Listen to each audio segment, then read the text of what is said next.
살아있는 뉴스, 거침없는 토론의 현장. 여러분께서는 지금 열린 세상 오늘 이상도미다를 듣고 계십니다.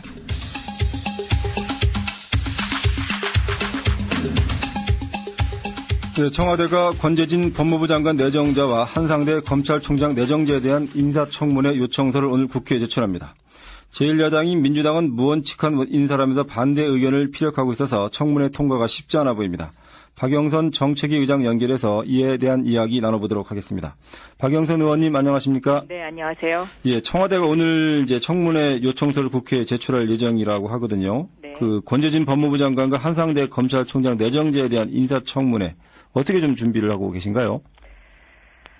네, 제가 청문회를 참 여러 번 해봤는데요. 예. 이번처럼 이렇게 마음이 착잡한 적이 없습니다.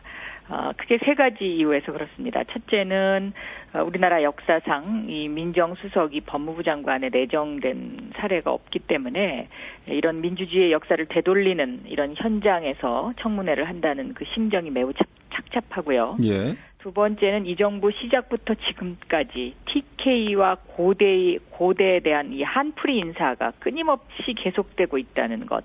예. 이것이 굉장히 슬프게 합니다. 그리고 세 번째는 위장전입과 같이 청와대에서 이미 알고서 임명을 해놓고는 본인들은 공정사회를 부르짖습니다. 그리고 국민의 4대 의무를 강조하는데요. 병역, 납세, 교육, 노동, 이렇게 4대 의무를 강조를 하는데 이러한 4대 의무에 이미 위반된 사람을 임명을 해놓고 이것을 국회에서 통과되기를 기다린다는 청와대의 이런 어떤 이중적인 잣대, 과연 국민은 이러한 청와대에 대해서 무엇을 기대할까 하는 그런 심정에서 굉장히 착잡합니다. 네. 권재진 장관 내정자부터 좀 살펴볼까요? 네. 부산저축은행 금융 로비 의혹의 대상자로 민주당이 이제 저축은행 국정조사 청문회 증인 채택을 이제 요구하고 있는 인물인데요. 네. 이 문제를 좀 어떻게 좀 살펴보실 계획인가요?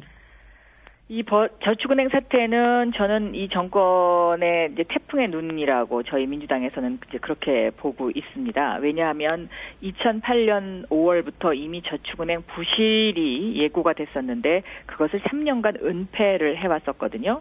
그리고 그 은폐 속에서 각종 구명 로비가 있었고요. 이 권재진 민정수석도 그 구명 로비의 한 사람이었다라고 이제 계속 의혹이 제기가 되고 있죠. 예. 그리고 특히 이제 이 부산저축은행 사태를 중수부에서 그동안에 이제 수사를 해왔었는데 이 중수부 수사와 관련해서 석연치 않은 점도 여러 가지가 있습니다.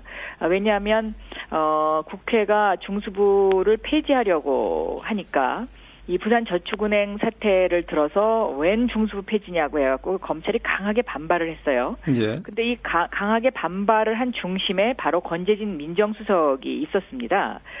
그리고 그 이후에 과연 부산저축은행 사태가 더 이상 진전되지 않은 상태에서 지금 거의 미완의 수사라고 보여지거든요. 그렇기 때문에 이 권재진 장관은 이 부분에 관해서 저는 국민들에게 명확한 입장을 내놔야 한다고 생각하고 있습니다. 권 내정자의 경우 이제 BBK 사건이라고 하죠. 약간 기억이 헷갈리는 분들도 있을 것 같습니다만 네. 2007년 사건이었죠. 네네. 이 수사 발표 지연 문제라든지 민간인 불법 사찰 수사 개입과 관련해서도 좀 관련이 있는 것 아니냐 이런 의혹을 좀 사고 있거든요. 그렇습니다. 이 부분은 어떻게 좀 따져보실 계획인가요? 이 BBK 사건은요, 이 권재진 민정수석이 대검 차장 시절의 이야기인데요. 2007년도 11월 달에 대검 차장에 임명됐습니다. 그러니까 그 당시가 대선 직전이죠. 그래서 BBK 사건이 아주 위기가 고조되는 그러한 상황이었을 텐데요. 이때 BBK 사건의 수사 발표를 지연시켰다는 의혹을 이때부터 받았습니다. 그러면 지금 다시 복기를 해보면은요. 이미 MB 정권 들어오기 전부터 대검 차장으로서 지금 영부인인 김윤옥 여사와 누님 동생 하는 사이로서 이 사건에 어느 정도 객관적인 입장에 입지 못하는 그런 위치에 있지 않았나 하는 예. 이런 의혹이 다시 제기가 되는 것이죠. 그리고 이 정권의 또 가장 큰 미완의 수사라고 보여지는 민간인 불법 사찰 사건과 관련해서도요. 여러 차례 이 민정수석실의 개입과 관련된 의혹들이 제기가 되고 또 이 민간인 불법 사찰 사건의 핵심이었던 이인규 전 비서관과 6차례 면담한 사실도 지금 알려지고 있습니다. 그래서 이러한 분이 과연 법무부 장관으로 와서 우리나라의 법무 행정을 객관적이고 독립적이며 중립적으로 과연 할 수 있겠느냐라는 비판을 받기에 저는 충분하다고 생각하고 있습니다. 그 한나라당은 이런 반박을 좀 하고 있거든요. 네. 과거 김대중 정부 시절 박상천 법무장관 그리고 노무현 정부 시절에 이제 천정배 법무장관을 이제 거론하면서 공정성에 문제가 되지 않는다 이렇게 반박을 하고 있습니다. 이런 부분에 대해서는 좀 어떻게 좀 생각하십니까? 그분들이 민정수석을 했거나 아니면 김대중 대통령이나 뭐 노무현 대통령과 이런 뭐 형님, 누님 하면서 이렇게 신분 관계를 유지하던 그런 분들은 아닙니다. 예. 그런 비유 자체가 저는 좀 문제가 있다고 생각하고요. 한나라당이 노무현 정부 시절에 문재인 민정수석을 대통령에 기용하려 한다는 그런 소문이 돌았을 때 한나라당 스스로 한 이야기가 있습니다. 유기준 대변인 같은 경우에는 국정을 포기하는 것이나 다름없다라고 얘기를 했고요. 예. 나경원 대변인도 이러한 만약에 임명을 하면 소란과 갈등의 악순환이 계속될 것이다라고 이야기를 한 적이 있고요. 또 국민에 대한 테러라고도 이야기를 했습니다. 장윤석 의원 같은 경우에는 노무현 대통령에게 그 헌법을 다시 읽어봐라. 뭐 이런 식의 이제 무안을 주는 이런 이제 논평도 내놓기도 하고 그랬었는데요. 이러한 그 당사자들이 지금 현재 국회에 다 있습니다. 예. 또 김영호 국회의장도 대선의 공정성을 보장할 수 없다라는 이제 이런 이제 논평을 냈었습니다. 그런데 이런 분들이 지금 다 숨죽이고 있거든요. 그러면 과연 문재인 수석과 권재진 수석의 차이점은 무엇이냐라는 이제 이런 의문이 나오고요. 예. 두 번째는 지금 과연 그러면 한나라당에게 무엇을 기대할 수 있는 것인가? 그러니까 본인들이 하면은 로맨스고 남들이 하면 스캔들이라는 이런 어떤 그 이중적 잣대 이런 것들을 과연 국민들은 그 무엇을 느끼면서 살아가야 되는지에 대한 강한 불만이 저는 제기될 수 있다고 보고요. 한나라당의 이런 이중적인 태도는 사실은 어제 오늘의 이야기가 아니기 때문에 여기에 저희가 커다란 무슨 기대를 하거나 그렇지는 않습니다만은 그러나 법무부 장관 인사만큼은 내년에 총선과 대선이 있기 때문에 굉장히 저는 이것이 중요하다고 보고 있습니다. 그리고 또 한 가지 문제는 권재진 민정수석과 한상대 서울지검장 사이에 있었던 여러 가지 그 수사의 공정성 시비라든가 아니면 왜곡 아니면 또 축소 수사 의혹 같은 것들이 그대로 법무부 장관과 검찰총장 라인으로 옮겨간다는 측면에서 더더욱 앞으로 이런 어떤 그 검찰 수사의 공정성 부분에 많은 비판이 있을 것이라고 생각을 하고 있습니다. 한상대 검찰총장 말씀하셨으니까 질문을 드리면요. 네. 그 병역 문제와 관련해서는 당시 의무기록상 이제 전형적인 디스크 환자로 좀 보이고요. 네. 군 법무관으로 갈 수 있는 상황에서 굳이 병역 면직까지 받을 필요는 있었겠느냐 뭐 이런 반박을 좀 하고 있는데 이 문제는 좀 어떻게 생각하십니까? 네, 그런 반박을 본인 입장에서는 뭐 할 수 있다고 저는 생각을 합니다만은 이런 병역 문제가 있다라고 어저께 대서특필한 오늘 신문에선 이런 커멘트를 하고 있네요.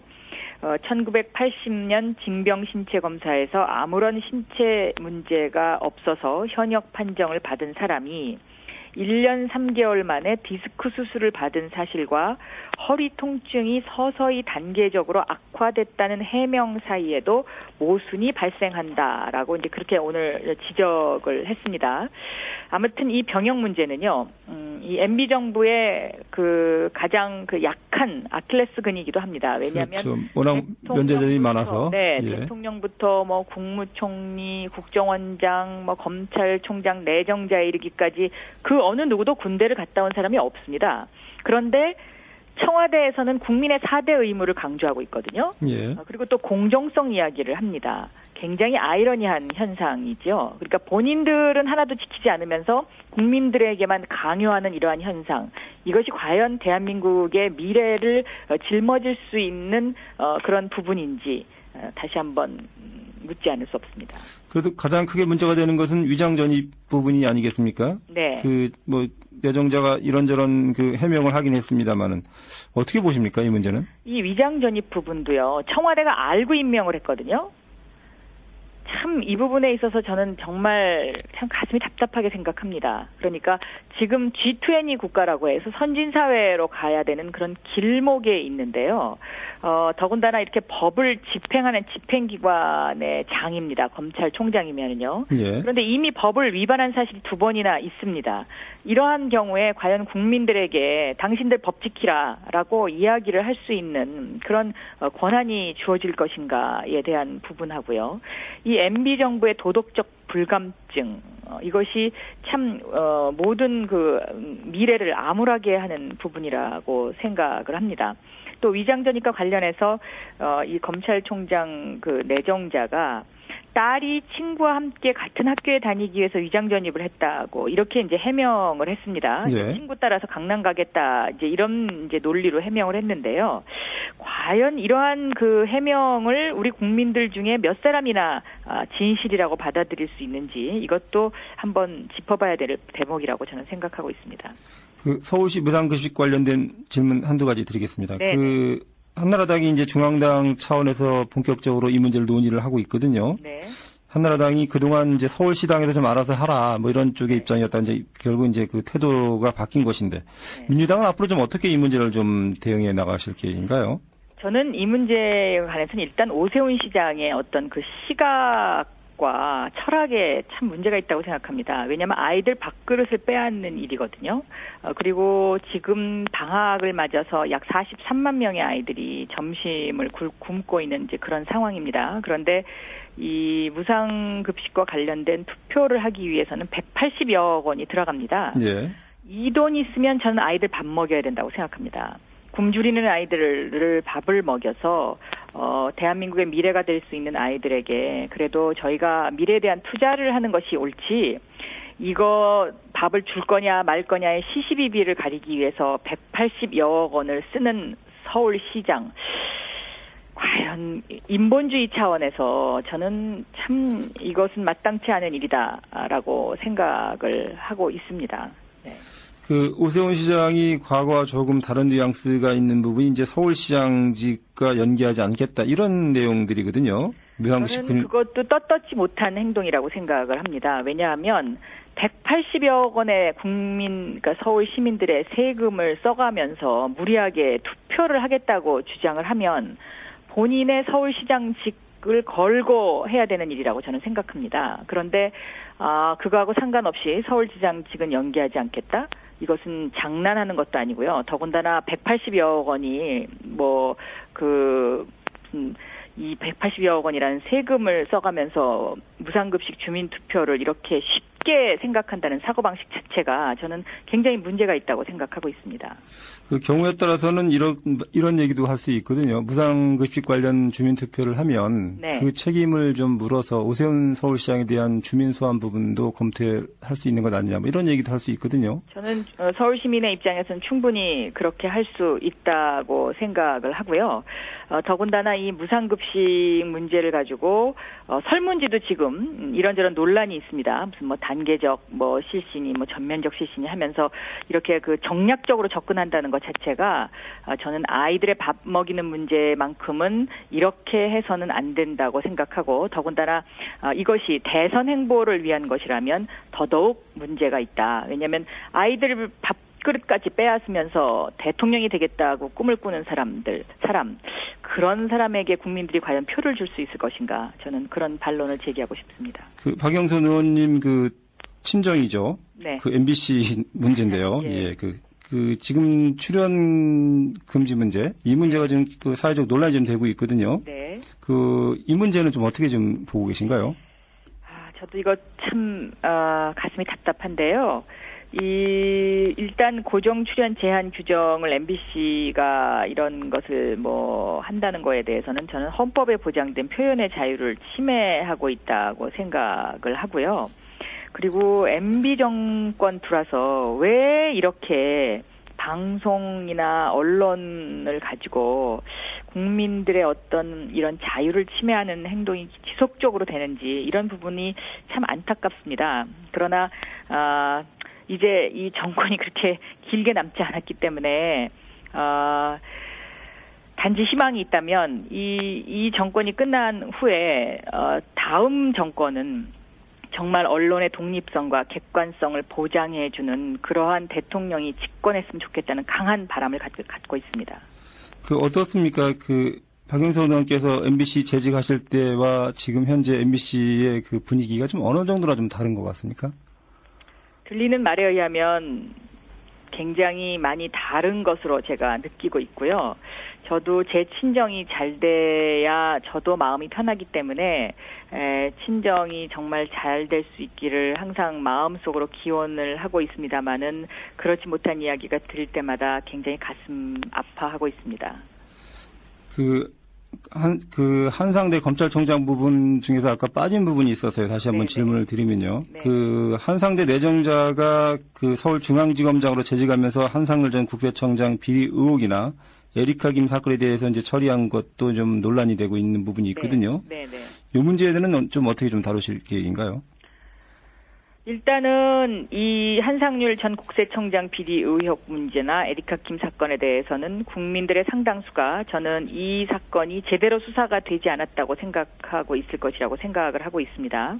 그리고 만약에 한상대 검찰총장 내정자가 검찰총장이 되기 위해서 서울중앙지검장으로 재직하면서 이런 수사의 축소 내지는 왜곡을 했다면 이것은 굉장히 이제 문제가 심각하다고 보고 있고요. 특히 에리카 킴 사건은 아직까지 끝나지 않은 사건이죠. 왜냐하면 지금 미국에서도 이 부분이 이 에리카 킴의 돈이 스위스 은행 계좌에서 어디론가 지금 사라진 것 때문에 미국의 검찰이 이것을 수사하고 있고 예. 이런 부분이 있고요. 또 에리카 킴이 횡령한 액수가 지금 300억 이상이 되고 있는데 이런 것을 기소유예를 한 사례 전례를 남겼다는 것 자체가 이 어떤 검찰의 수사가 고무줄 수사라는 것을 반영하는 것이기 때문에 한상대 검찰총장 내정자로서는 굉장한 이런 결격 사유가 되는 사건들이다라고 평가를 하고 있습니다. 박영선 의원께서는 에리카 김 부분에 대한 조사를 많이 하시지 않았습니까? 좀 집중적으로 보고 있는 부분이 좀 있습니까? 지금도? 네, 지금도 이것은 아직 끝나지 않은 사건이라고 생각하고 그냥 지금도 들여다보고는 있습니다만은 이 BBK와 에리카 킴 사건은 제 개인적으로는 우리나라 검찰 역사에 굉장한 어두운 그림자와 흑점을 남긴 참 슬픈 사건이라고 저는 생각하고 있습니다. 왜냐하면 이 BBK 사건으로 인해서요 검찰이 이 BBK 이너서클이라고 불릴 정도로 이 BBK와 관여됐던 사람들이 이 정부 들어와서 계속 승승장구하고 있거든요.